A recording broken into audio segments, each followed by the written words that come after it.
Today I'm going to try to keep this one relatively short and snappy. I have a really important message for anyone struggling with retroactive jealousy. Today I'm going to share 4 ways to cope when your partner's past intrudes on your daily life. My name is Zachary Stockill, and since 2013 I've been helping men and women from all over the world overcome retroactive jealousy and save their relationships. If you'd like to work with me one-on-one, or you'd like more information about my other products and services, please visit my website at retroactivejealousy.com. For the people here for the first time, the term retroactive jealousy refers to unwanted intrusive thoughts, often obsessive curiosity, and what I call mental movies about a partner's past relationships and/or dating or sexual history. And by the way, if you have been watching my work for a while and you wonder why I say that, it should be self-evident, but in case it's not, this term retroactive jealousy is relatively unknown. Quite often, I'm at a party or something and someone asks me what I do and I'm kind of vague and they say, well, yeah, but what do you focus on? And I'll talk about retroactive jealousy. The most common follow-up is, what on earth is retroactive jealousy? So that's why I always include that disclaimer, because a lot of people aren't familiar with this weird little term. So today I want to share 4 ways to cope when your partner's past intrudes on daily life. Number 1 should be fairly obvious, but it still bears repeating, and that is stay busy. When I talk about staying busy, I mean make sure you have a full calendar. And I'm not saying you have to go out there and work yourself to death, or you need to just be constantly going out and constantly doing things. I mean, try as much as possible to fill up your calendar every single day with personally meaningful activities. Now, for most of the people watching this, I would imagine, in large part, that will be your work. That will be your job, whether you run a business or whether you have a 9-to-5, whatever the case may be. And some people will say, well, I don't find my job all that, meaningful or fulfilling. That's a whole other can of worms. That's a big issue that maybe we can talk about on another time, maybe if you're interested, because I do have some thoughts on that. But anyway, try to find the meaning in that where you can. In other words, maybe you are helping to make your city or town a better place to live. Maybe you are helping make your street a better place to live. Maybe your business is positively impacting people's lives. Maybe your business, and your job is helping to keep you physically fit in some way. Maybe you're getting some physical activity in there when you work. Maybe your job or your business is helping to pay for your family's lives and your kids' education or whatever. The point is, try to think more, maybe, about where you can find meaning in your day-to-day work. Obviously, if you enjoy your work, this is even better. Try to really immerse yourself in whatever task you're performing.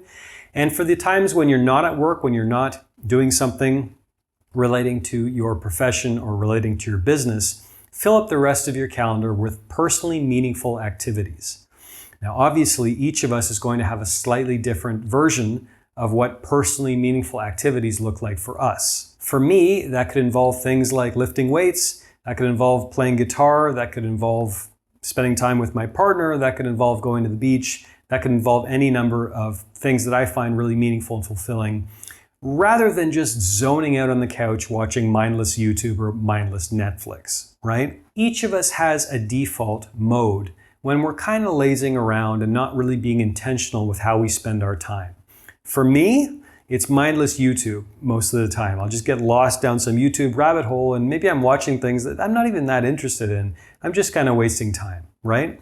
If you're struggling with retroactive jealousy, you want to avoid that kind of activity that's just kind of mindless, that isn't that stimulating. Because the more you can stay busy and the more you can fill up your brain with actually stimulating thoughts and stimulating activities, the less likely it is that retroactive jealousy is going to intrude. My next tip is more difficult, perhaps. It's a little more complicated.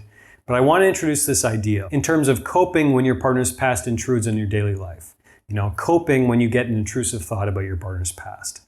My next tip is try to resist the temptation to respond emotionally.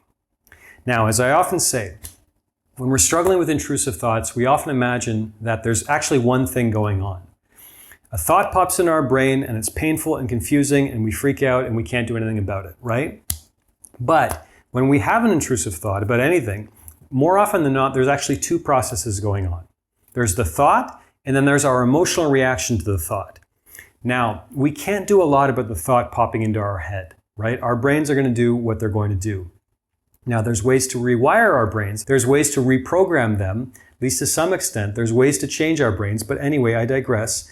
A lot of the time, especially early on in our healing process, there isn't a lot we can do about a thought popping into our head.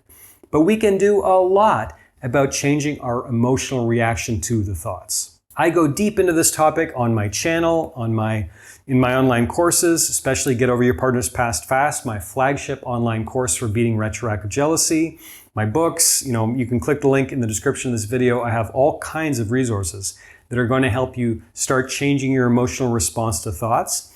But for the purposes of this short free video, I just wanted to include that idea and put that out there. Start working on ways to start changing your emotional response to the intrusive thoughts, because the more you do this, the less frequent intrusive thoughts will become. Point number 3, when we're talking about how to cope when your partner's past intrudes on daily life, is something that I like to call relentless focus on the task at hand. Relentless focus. Now, relentless focus in general is not always easy for most people. Buddhists talk about something called a monkey mind. In other words, our brain can be almost like a monkey sometimes on a tree in the jungle, just kind of grasping at things and very scattered and very frenetic energy. And for many of us, our brains function the same way, especially in the age of smartphones and social media and all this stuff that is working to hijack our attention at all times. Focus isn't always easy. But focus becomes much easier the more we adopt some kind of mindfulness or meditation routine, anything related to strengthening our ability to stay present. Again, that's another topic we can talk about another time. I've got lots of videos on this channel, even for free, about mindfulness and meditation. But the point is, start working on ways and start exploring different ways you can stay more focused, stay more present in the present each and every day. Now, for me, mindfulness and meditation, that's been the game changer for me. I'm really grateful that I've cultivated this ability over 20 years now. And that makes it really easy for me to stay focused a lot of the time. So for example, when I'm standing here recording these videos, speaking to you, I find it pretty easy to just stay here focusing on the message that I'm trying to deliver. Stay focused on providing value to my audience, because I've been training this muscle through mindfulness, through meditation for 20 years. Same thing as when I'm on a coaching call with a retroactive jealousy sufferer. I don't mean to brag, but really, it's pretty easy for me to just stay locked in for an hour when I'm on the phone or when I'm on Zoom with someone struggling with retroactive jealousy, because in general in my life, most of the time, I find it pretty easy to stay focused because I've been working at this for over 20 years. Big topic. You can Google mindfulness and meditation. I have all kinds of meditations available at my website at retroactivejealousy.com.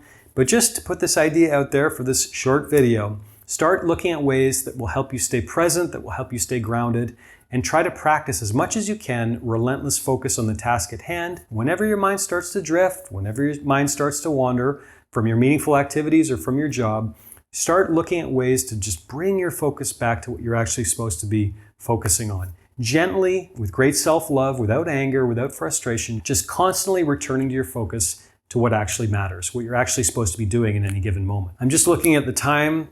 This video is going on longer than I hoped, but hey, I can be a little bit verbose sometimes, right? Anyway, keeping this video short, my last point in terms of how to cope when your partner's past intrudes on daily life is probably the most important point in this video. And that is, always remember what is truly important. Now, that's a big, vague statement. What is truly important? But to give you some examples, for you it might be, okay, what's important? My wife's past, some idiot my wife dated 10 years ago, or our incredible relationship in the present, our incredible family that we're raising, being a better husband each and every day, working to improve our sex life maybe, working to improve our intimate or spiritual connection with each other. Just some suggestions. What is most important? Right? Continuing to build our financial life for our kids' future and whatever. Figure out your North Star for your life. Figure out your mission. Figure out your purpose. Discover and define personally meaningful goals. Whatever those goals are, if they're personally meaningful, then they're okay. And keep that information handy. Keep that list handy. Whatever you need to do. Figure out what is most important and find ways to remind yourself of that during the day. So for me, for example, I have a folder on my phone that is, I call it my vision board, pictures that represent things that, are close, photos that represent some goals that I'm working towards right now, photos that, of my family and different things. Whenever I find myself drifting, whenever I find myself in difficult moments, either with my business or anything else, I always have to remember, what really matters? What is truly important? Another big question, but I hope you start thinking about that because this can really help you in those moments when your partner's past threatens to intrude on your daily life. This video definitely wasn't short, but I tried. If you enjoyed this video, if you benefited from this, please take a minute to let me know by clicking the like button below. I'd also ask you to please leave a comment. Tell me what you think. If any of this resonated, I would love to hear from you. While you're at it, please be sure you are subscribed to my channel to be notified of new videos moving forward. Thanks again for your time, and I'll talk to you again soon.